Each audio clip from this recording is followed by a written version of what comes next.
A paz do Senhor Jesus, tudo bem? Bom de poder conversar mais um pouquinho a respeito das coisas do Reino de Deus, voltando aí com mais um assunto, né? Que é importante para o reino. E hoje eu vou falar um pouquinho de mordomia, porque mordomia, a mordomia cristã, ela abrange vários aspectos, né? Na verdade, a mordomia cristã abrange todos os aspectos da vida do crente em Jesus Cristo. Algumas pessoas pensam, principalmente alguns líderes, né, pensam ou querem fazer os membros da igreja pensarem que mordomia se resume só em contribuir financeiramente com a igreja. Mas não é bem assim. A contribuição financeira faz parte da mordomia, mas na verdade a mordomia ela abrange a administração integral da vida do crente, nos aspectos dos dons, nos aspectos da saúde, da criação, da educação dos filhos. E quando se fala que a mordomia é só o ato, a responsabilidade, o compromisso de contribuir, é ser no mínimo uma ingenuidade, né? De quem está falando isso, de quem está tentando aplicar isso na vida do cotidiano da igreja, e no máximo uma certa má-fé. Primeiro porque quando se fala na questão da mordomia, e a mordomia ela é uma responsabilidade de todos, tanto em todos os aspectos, né, da igreja, financeiramente falando, ministerialmente falando, socialmente falando. Então, a mordomia é uma responsabilidade que cabe a todos os que estão servindo o reino de Deus. Mas principalmente os que lideram. A mordomia é uma responsabilidade maior ainda para aqueles que lideram a igreja. Para aqueles que lideram a igreja, quando eu falo da igreja, eu falo num aspecto geral. Eu falo num aspecto generalizado, né? Todo o corpo de Cristo, independente da placa denominacional que está lá acima da porta. Alguns líderes têm levado muito a sério a mordomia no sentido pejorativo da palavra e querem viver uma vida de mordomia mesmo. Mordomia mesmo. Jatinho, helicóptero, trocar de carro importado todo ano, carro blindado, comprando mansões, juntando dinheiro, vendendo a igreja como se fosse sua, né? Como se a igreja fosse propriedade sua, né, desses líderes. Antigamente se fazia isso nos bastidores, porque era errado, né? Mas se tinha vergonha de fazer claramente. Hoje se faz publicamente. Você viu aí nas últimas eleições, né? Em época de política, a igreja sendo vendida como se fosse uma mercadoria, em troca de retribuições obscuras, né? Retribuições que beneficia só quem está vendendo a igreja. Se beneficiasse toda a igreja, já seria errado, né? Beneficiando só quem está vendendo a igreja, piorou. Então, primeiro vamos começar a falar sobre mordomia na sua etimologia. O que significa mordomia? Mordomia no grego é oikonomia. E o que é oikonomia? ou economia é o ato de administrar com sabedoria os recursos pelo qual alguém é responsável. Então, se alguém é responsável por um determinado tipo e número de recursos, ele tem a responsabilidade de administrar aqueles recursos com sabedoria. Então, quando se fala de mordomia, nós temos que falar de três coisas. Primeiro, sabedoria em administrar, inteligência em administrar o recurso. Segundo, integridade em administrar. Não basta só eu ser sagaz, né? Como o mordomo lá de Lucas capítulo 16, mas eu preciso ter integridade na administração do recurso. Eu vou te explicar por quê. Em terceiro lugar, os recursos têm que ser administrados com transparência. Não adianta eu administrar com sabedoria, com integridade, com honestidade, se não há transparência. Porque, na verdade, todo aquele que administra, agora eu vou te explicar por quê esses três pontos, né? Sabedoria, integridade e transparência, porque quem administra os recursos não está administrando o recurso que lhe pertence. É um recurso que, quando foi contribuído, seja lá por quem for, o pensamento dessa pessoa é que essa contribuição era uma contribuição para o reino, seja o recurso financeiro, seja o recurso de pessoas, material humano, né? Como posso dizer, vou colocar assim, seja o recurso dos dons, do ministério, tudo que se diz respeito ao reino de Deus, a mordomia, quando se é administrado, tem que ser administrado visando esses três pontos: inteligência ou sabedoria, integridade, honestidade e transparência. Quem administra, hoje parece que algumas pessoas que se fizeram donos da igreja acham que não precisam mais prestar contas de nada, porque já são donos, já se sentem donos da igreja. São donos, então não precisam mais prestar conta de nada, não precisam mais. Para que eu vou prestar conta pro irmão, desculpe dizer isso, Zé das Couve, que contribuiu com 10% de um salário mínimo?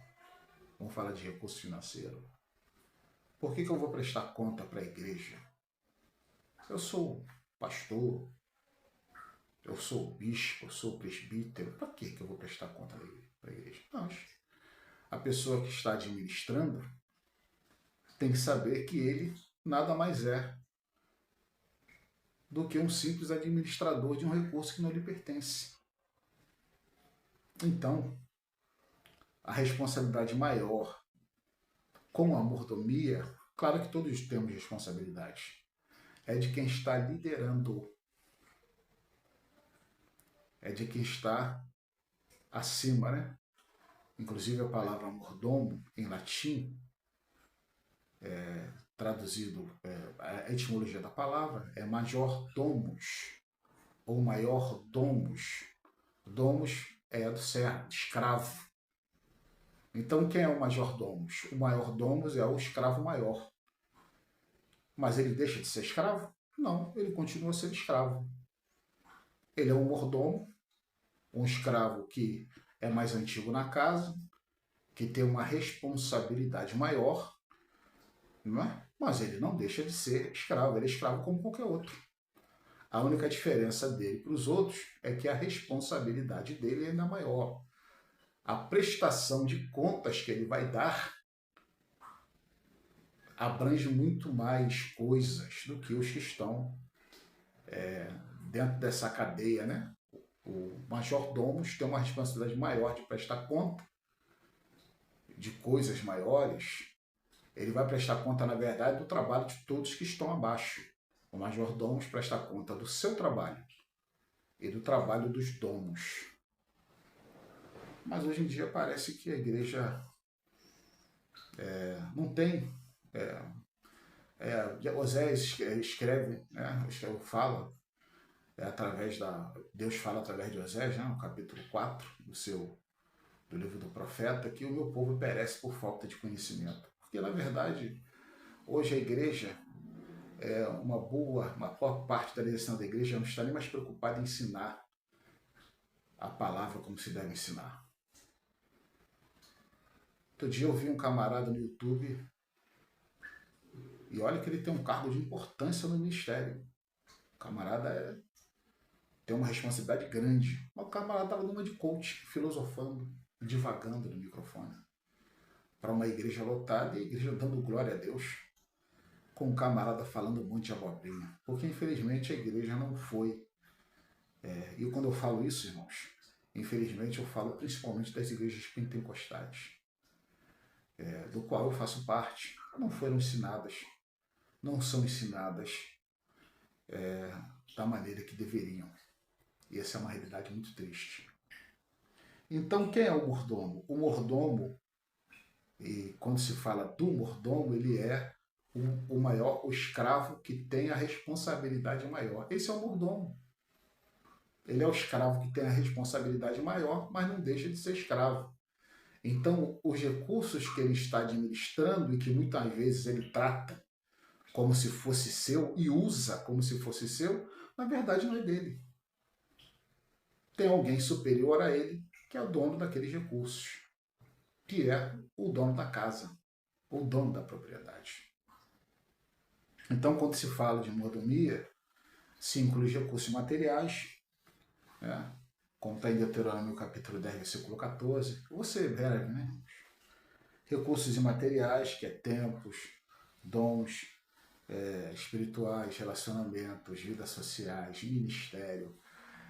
Quando se fala de relacionamento, se fala do relacionamento conjugal, do relacionamento de amizade, relacionamento entre irmãos em Cristo, esse relacionamento entre patrão e empregado, relacionamento entre pastor e membro, entre relacionamento entre corpo ministerial e o pastor, que geralmente é a liderança humana maior na igreja, isso é mordomia. Mas sempre lembrando que a obrigação maior, a responsabilidade maior, é sempre de quem tem um cargo maior. Todos temos responsabilidade. Então, quando se fala de mordomia, e nós pensamos em mordomia, nós podemos problematizar sobre a mordomia, né? Já problematizamos o que é a mordomia. Mordomia é a responsabilidade de administrar dons, recursos, pessoas que não lhe pertencem. Né? Quando Pedro escreve no capítulo 5 da sua primeira epístola, ele diz que o pastor não pode se comportar como o dono do rebanho e nem se portar com torpe ganância. Por quê? Porque o rebanho não é dele. E os recursos proporcionados pelo rebanho também não lhe pertencem. Isso é mordomia. Pedro está ensinando aos presbíteros da igreja, na sua epístola universal, mordomia para os presbíteros, informando a eles que o sumo pastor um dia há de aparecer, há de se manifestar e dará a recompensa a cada um, segundo a sua obra. Né? Então, irmãos, essa é a mordomia. Quando se contextualiza a respeito da mordomia, a mordomia ela está enraizada na história bíblica desde a criação do mundo. Desde a criação do mundo. O primeiro mordomo foi Adão. E Adão não soube lidar com a sua responsabilidade. Né? Os capítulos 1, 2 e 3 né? Vão falar da criação do homem, vão falar da responsabilidade e dos direitos que Deus outorgou ao homem, vai falar da criação da mulher e vai falar da falha de Adão. Adão foi um mordomo infiel, porque Deus lhe deu direitos e responsabilidade, mas ele só queria direito. Irmãos, tem pessoas que estão servindo a Deus, mas só querem os direitos, não querem responsabilidade. Acha que porque chegaram numa determinada posição ou porque receberam determinados recursos, não precisam mais prestar contas para ninguém. Não tem a mínima noção do que é mordomia. Adão achava que não precisaria prestar contas a Deus do seu ato. Preferiu ouvir a sua esposa, a sua mulher, e o que aconteceu com ele? Né? Nós sabemos da história de Adão, né? Que foi um mordomo infiel. A mordomia também fala dos recursos imateriais. Né? Já falamos aqui do tempo, dos dons, do ministério, da vida com Deus, do corpo, da saúde, administrar bem, cuidar bem do nosso corpo, cuidar bem da nossa saúde. Isso tudo abrange, né? É inerente à mordomia. Nós temos vários exemplos aqui no Antigo Testamento. Se você abrir sua Bíblia aí, você vai ver Adão, que foi o primeiro mordomo, que foi infiel, que não resistiu à tentação, pecou, desobedeceu a Deus porque achava que nunca precisaria prestar contas a Deus, achando que Deus não o acharia. Tanto que quando Deus sabe do seu pecado e ele procura, ele está escondido, achando que Deus não acha. Irmãos, existem pessoas nas igrejas, principalmente da liderança da igreja, que já não acreditam mais.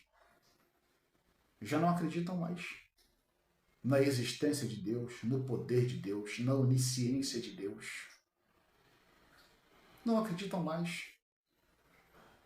Muitos que, infelizmente, para eles, pastorear, liderar, virou uma fonte de recursos materiais, uma fonte de poder para barganhar em época de eleição, para barganhar com o político A, para barganhar com outras religiões, trazendo para dentro da igreja o ecumenismo,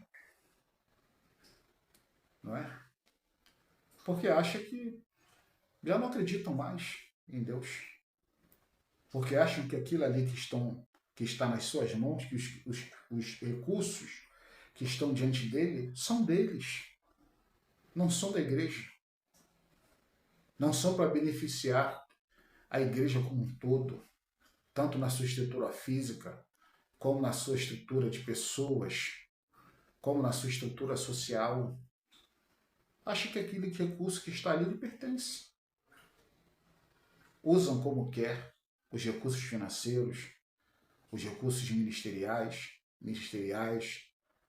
os recursos humanos, né? As pessoas da igreja.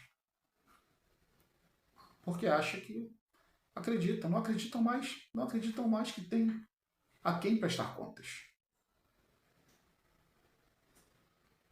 Isso é muito sério. Isso é muito sério.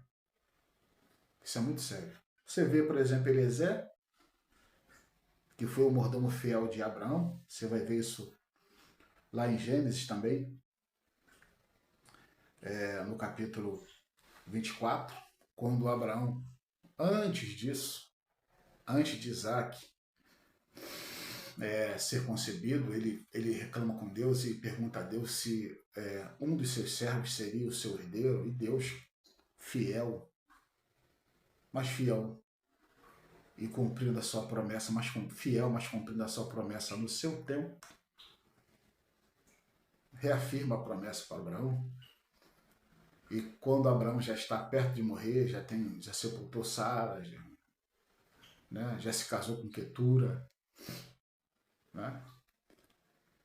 E ele chega no capítulo 24 e chama Eliezer que era o mais antigo da sua casa, que era o majordomos da sua casa, era o escravo com mais responsabilidade. Ele faz prometer que ele iria buscar uma esposa para Isaac que não fosse ali daquela terra, que não fosse daquela nação, daquela parte onde Abraão vivia, mas que seria alguém da sua parentela, lá em Padã Arã. E o que Eliezer faz? O que Eliezer faz? Eliezer age com fidelidade, porque ele sabe que o seu senhor está velho, está já pronto para morrer, mas que ele ainda é o seu senhor. E ele cumpre com a sua responsabilidade de mordomo,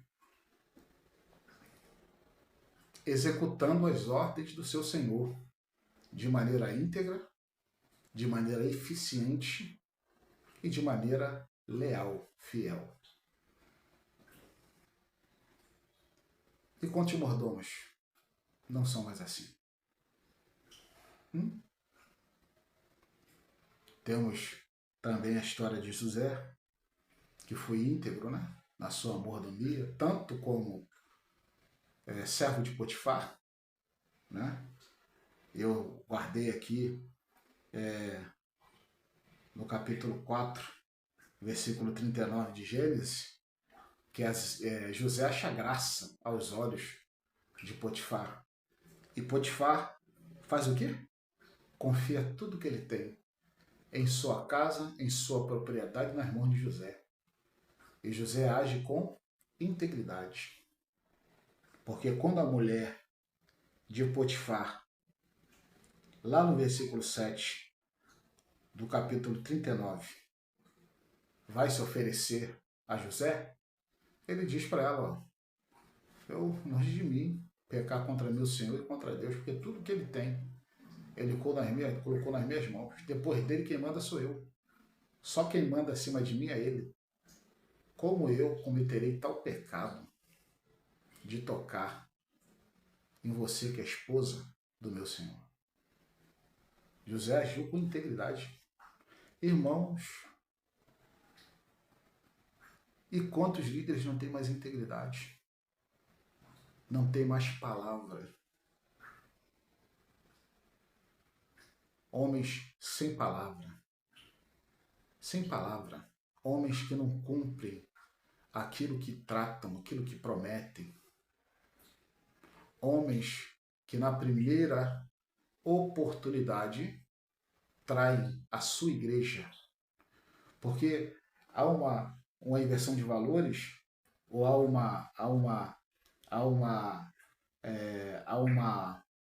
um pensamento incompleto de que as pessoas acham que traição é só de baixo para cima. Mas a traição de cima para baixo, irmãos.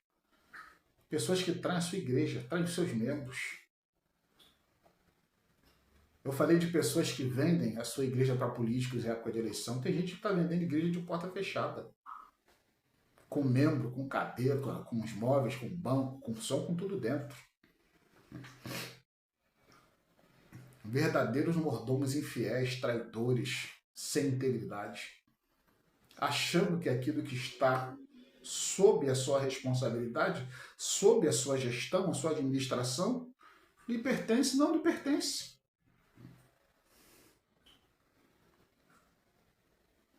Porque para chegar ao ponto onde está, muitas pessoas da membresia contribuíram com o suor do seu rosto, com os seus dízimos, com as suas ofertas, com o seu trabalho, com os dons que Deus lhes deu, lhes outorgou. E alguns líderes achando que aquilo ali é dele, é meu. Se apossando, usurpando, verdadeiros usurpadores, tiranos, déspotas, se apossando das coisas que são do reino, das coisas que são de Deus, e as vendendo a preço de banana.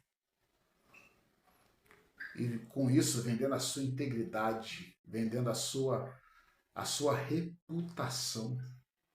E já não se envergonham mais, fazem isso publicamente. Mas José era íntegro. Ele foi íntegro como servo de Potifar e foi íntegro como o segundo de Faraó, ao ponto de ser chamado de Faraó, por Faraó, de Zafenate-Paneia, o Salvador do mundo, pela sua integridade, pela sua sabedoria e pela sua transparência em administrar os recursos que lhe foram confiados. Eu poderia falar de Neemias, que era mordomo do rei da Pérsia e passou a ser mordomo do Deus vivo e trabalhou em prol da nação de Judá. Eu poderia falar de Obadias, que era mordomo do rei Acabe, mas não se corrompeu dentro do palácio do rei. E enquanto o rei e Jezabel matavam os profetas de Deus, ele os escondia de 50 em 50 e os alimentava porque ele sabia a quem ele servia. Poderia falar deles. Mas não há tempo, né? Você pode pesquisar depois. Jesus fala sobre vários mordomos, fala sobre o mordomo sagaz, né? Aquele que quando sabe que vai ser destituído do cargo, começa a vender ou começa a negociar as dívidas, né? Daqueles que deviam para o seu patrão. Mas na verdade o mordomo sagaz só pensava nele. Ficou bem com o seu patrão? Ficou. Mas ficou bem com o seu patrão pensando nele, porque também o seu patrão não tinha integridade.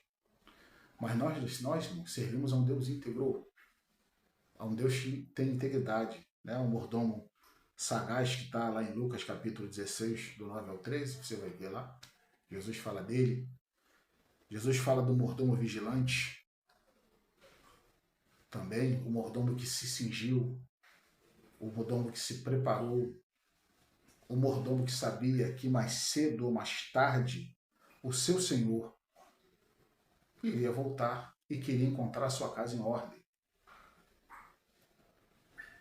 E por causa disso, ele cuidou dos negócios do seu patrão como se fosse seu, mas sabendo que não era.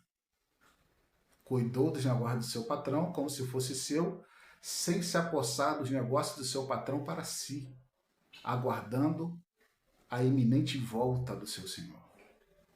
Né? Está lá em Lucas 12, do 20 ao 24. Então nós temos no Antigo Testamento, no Novo Testamento, vários exemplos de mordomo. Temos também o exemplo do mordomo inútil. O mordomo inútil é aquele que recebe a responsabilidade de fazer, mas tem medo de fazer. O mordomo inútil é aquele que vê o seu senhor como um senhor vingativo, um senhor rancoroso, um senhor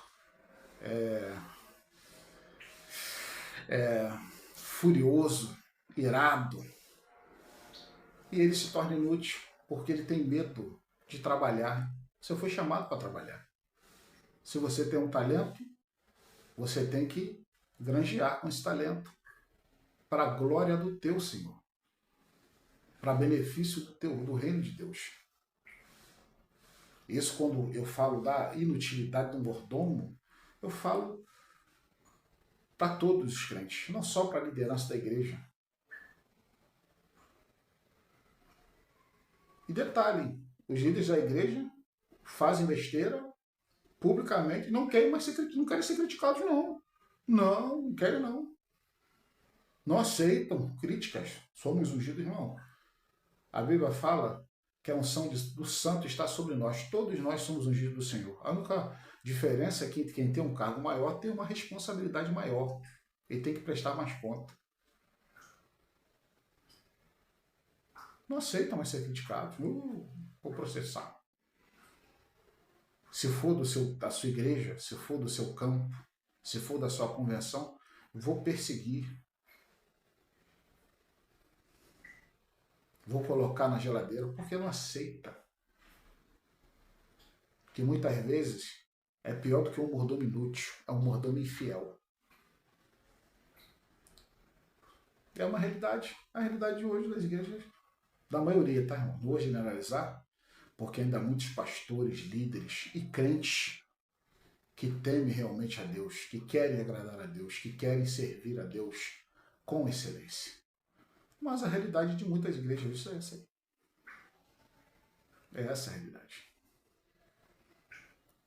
O mordomo inútil ganhou lá um talento, achou que era pouco, ficou com medo de ter o seu segundo ele, né?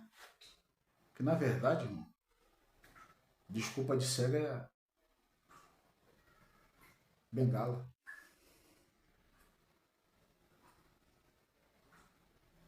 Muitas vezes a pessoa vive dando desculpa para sua inutilidade. É inútil, mas vive de desculpa. Não se prepara. Eu particularmente, eu acho que eu tenho razão, segundo o que o Paulo escreve na primeira carta a Timóteo no capítulo 17, acho ridículo um pastor, um líder, um dirigente de igreja que vive da obra, que recebe o salário da igreja, que vive dos recursos da igreja, por exemplo, não ter uma boa palavra, uma palavra cristã, uma palavra doutrinária, verdadeira, para ensinar os crentes da sua igreja. Quando Paulo, lá no capítulo 17 da primeira carta de Timóteo, diz que ao obreiro, ao presbítero que preside bem, olha o que ele fala, ou ele escreve, ao presbítero que preside bem, merece salário dobrado. É justo? Você é contra um pastor receber salário? Não. Tem mais é que receber mesmo. Se a igreja tiver condições de pagar um salário para o pastor, dar um carro para o pastor, um bom carro, uma casa boa para ele morar, confortável, não tenho nada contra. Mas olha as exigências que Paulo faz. E Paulo não vivia da obra, tá? Mas não era contra quem vivia. Ele escreve que o presbítero que preside bem é digno de honorários dobrados. Mas ele também tem que se esmerar ao ensino da palavra, ele tem que se dedicar a isso, ou seja, ele tem que se preparar, ele tem que estudar, ele tem que se aprofundar. Tem gente que está querendo ser mestre, dizendo ser mestre, que nem lê a Bíblia. Traz aquela palavra requentada para a igreja, palavra requentada, irmãos.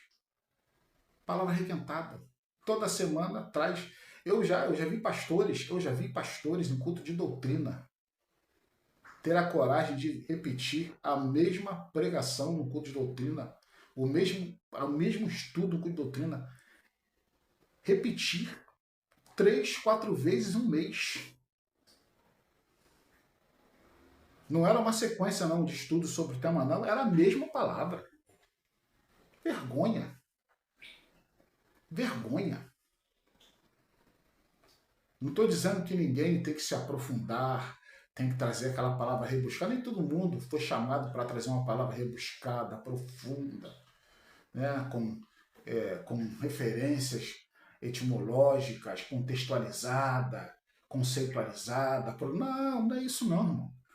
A palavra pode ser arroz e feijão, mas tem que ser uma palavra preparada, uma palavra esmerada, uma palavra que teve ali, a ação do Espírito Santo, mas também o intelecto do irmão em se preparar, em estudar.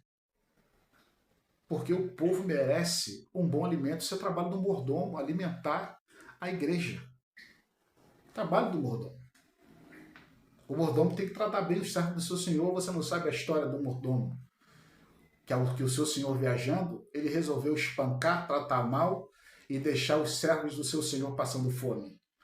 E quantos tem aí? São pior do que o mordomo inútil. O mordomo inútil não usou o seu talento. Não usou o talento que ele tinha. E existem alguns mordomos que são inúteis ao usar o talento que acham que tem. E não se esmeram em aperfeiçoar o talento que é lhe dado. Complicado. As consequências de uma mordomia infiel. Quais são as consequências? Açoite. Está aqui em Lucas 12, 42 ou 48. Pode ler aí. Açoite. O mordomo que é infiel, o mordomo que não administra bem a sua responsabilidade, os recursos que lhe são dados, no final da sua mordomia vai receber o quê? Açoite. Nada mais do que isso. E aí eu coloquei aqui, irmãos, no meu singelo estudo, 25 pontos principais, não sei se vai dar tempo, já estamos com 35 minutos, a definição teológica do que é a mordomia. O que é mordomia? É a administração fiel dos recursos divinos. Isso é mordomia. Tanto os recursos que são materiais e imateriais. Saber que Deus é o dono dos recursos. Que ao Senhor pertence os céus e a terra, como está lá no Salmo 24. A Deus pertence o céu e a terra. Está lá no Salmo 24, está lá em Deuteronômio 10, 14. Saber que a responsabilidade de administrar os recursos é nossa. Não é Deus que vai... Irmão, Deus não vai botar limite em ninguém. Quem bota limite nos recursos, quem bota limite nas pessoas, é quem está administrando. Deus não vai descer do céu para botar limite no teu filho. Quem bota limite no teu filho é você que é o pai. Quem bota limite na esposa é o marido, quem bota limite no esposo é a esposa. Quem bota limite no marido é a esposa. Quem bota limite em um membro mais saidinho da igreja é o ministério, é o pastor. E quem bota limite num pastor que não está, ou qualquer outro obreiro, mesmo que seja o pastor presidente, que não está se comportando como a sã doutrina ensina, é o ministério da igreja. Mas aí o camarada tem que ser macho. Mas a maioria estão comprometidos. Hoje, os pastores presidentes fazem o que querem. Não generalizando, existem pastores sérios, eu trabalhei com alguns, mas a maioria fazem o que querem. E o ministério se cala porque está comprometido ou porque tem medo. Não sei do que.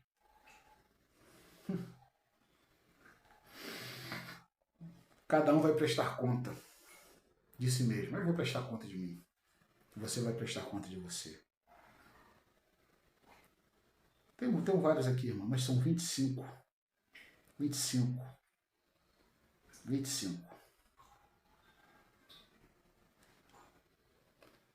Sabemos que aquilo que nós não administramos não pertence a nós. Pertence a alguém que é superior a nós. E temos que prestar conta para ele. Tem gente que acha, tem crentes, principalmente da liderança da igreja, que já estão achando que não vão prestar conta para mais ninguém. E não prestam. Não prestam conta para a igreja. E acham que não vão prestar contas para Deus. É um segredo aqui. Talvez você não saiba disso. Nós administramos aquilo que não nos pertence. Está lá em Salmo 24, do 1 ao 17.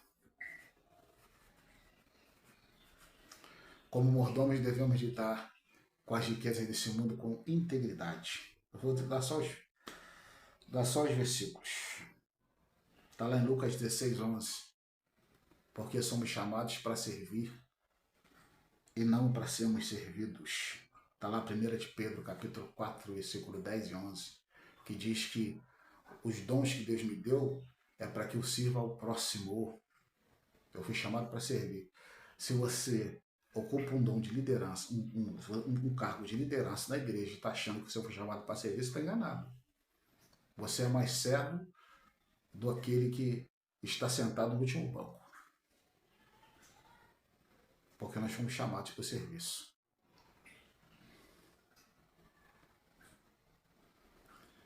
A riqueza que estão nas nossas mãos, os recursos que foram colocados nas nossas mãos, por maior que eles sejam, não pode nos tornar arrogantes. Ah, minha igreja é rica. Vai fazer igual a igreja de Laodiceia. Estou rico. De nada preciso. De nada tenho falta. Igual a igreja de Laodiceia, que não soube administrar os recursos que aquela cidade próspera, tão próspera, lhe oferecia. Está lá no capítulo 3 de Apocalipse. E o que Jesus fala para ela? Tu és pobre, cega, miserável e ainda está nua.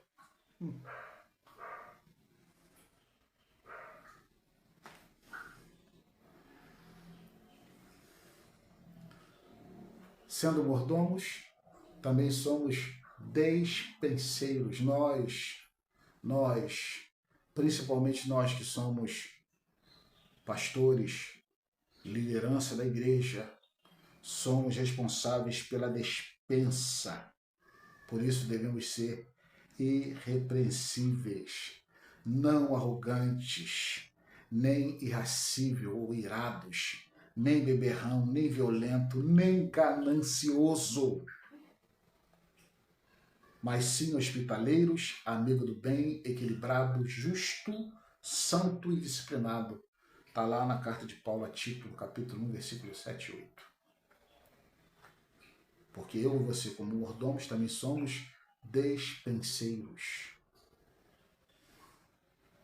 E como despenseiros, temos que fazer o bem a todos, independente de quem seja.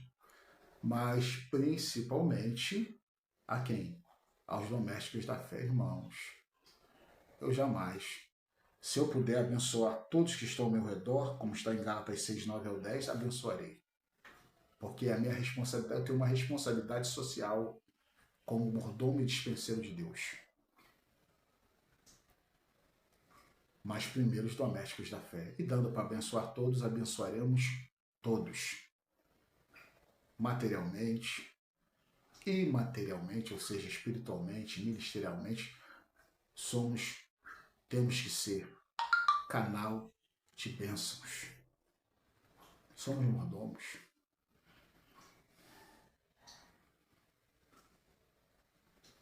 Como eu falei, vamos prestar contas, tá? Tem pastor aí que não acha que não precisa mais prestar conta para a igreja. Por exemplo, recursos financeiros.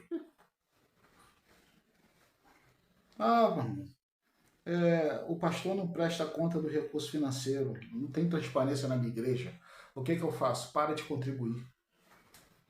Não contribua mais. Pega o seu dinheiro. Abençoe alguém.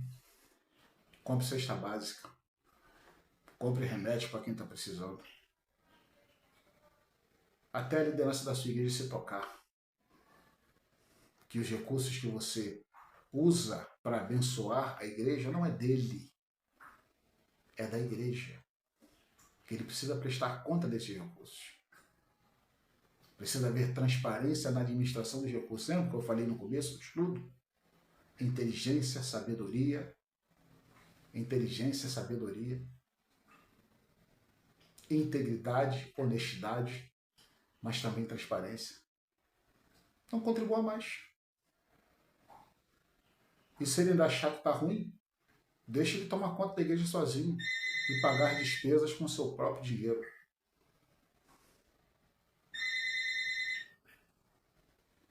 O telefone está tocando. Péssima hora. Vamos comparecer diante do tribunal de Cristo. Paulo escreve isso na sua segunda carta aos Coríntios, capítulo 5, versículo 10. Ele escreve: ou não sabeis vós que todos nós compareceremos diante do tribunal de Cristo, para que cada um receba segundo o que tiver feito por meio do corpo, o bem ou o mal. Vamos prestar conta de tudo, pessoalmente, ministerialmente, financeiramente. Vamos prestar conta de toda a nossa administração de vida de maneira integral. Pense nisso. Então, irmãos, a mordomia cristã não é uma opção, é um estilo de vida. Abrange todos os aspectos da vida do cristão. É um estilo de vida que vai refletir a nossa submissão a Deus, como está escrito em 1 Coríntios capítulo 4, versículo 2, onde Paulo escreve: o que se requer dos dispenseiros é que cada um seja encontrado fiel, cada um, do menor ao que se acha maior. Então, negligenciar essa responsabilidade